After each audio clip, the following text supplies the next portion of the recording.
For today's reading we will read from Matthew chapter 8 verses 23 to 27. And when he was entered into a ship, his disciples followed him. And, behold, there arose a great tempest in the sea, insomuch that the ship was covered with the waves, but he was asleep. And his disciples came to him, and awoke him, saying, Lord, save us, we perish. And he saith unto them, Why are ye fearful, O ye of little faith? Then he arose, and rebuked the winds and the sea, and there was a great calm. But the men marveled, saying, What manner of man is this, that even the winds and the sea obey him?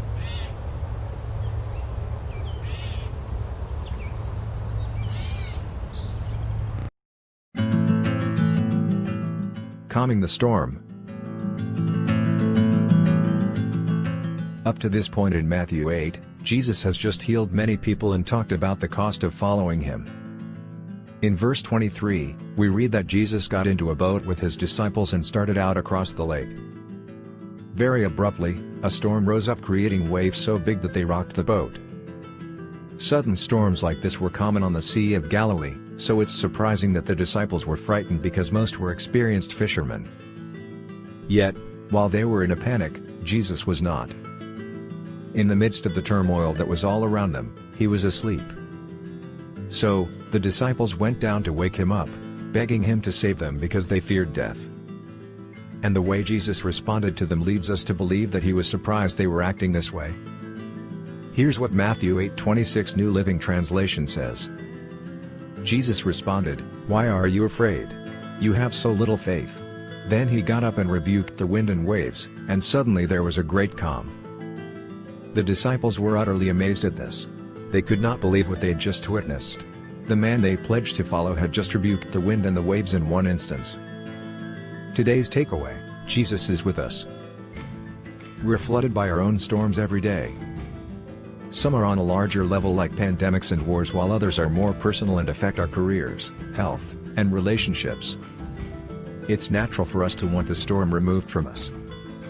But, sometimes, that doesn't happen. Sometimes, we have to trust God to calm us right in the middle of the storm that's raging all around. It's easy to say this, but harder to live out. We truly have no need to fear, because Jesus is always with us. It's been said that when we have fear, we're actually walking in faith but just in the wrong direction. And it takes an effort for us to actively engage our faith in the right direction. The great news for us is that we only need a small amount of faith to engage God's mighty power.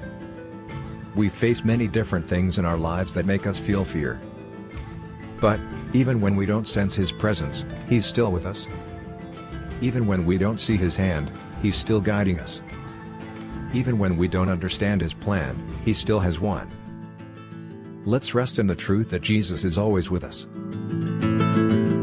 Thank you for watching. We hope that you've been blessed today.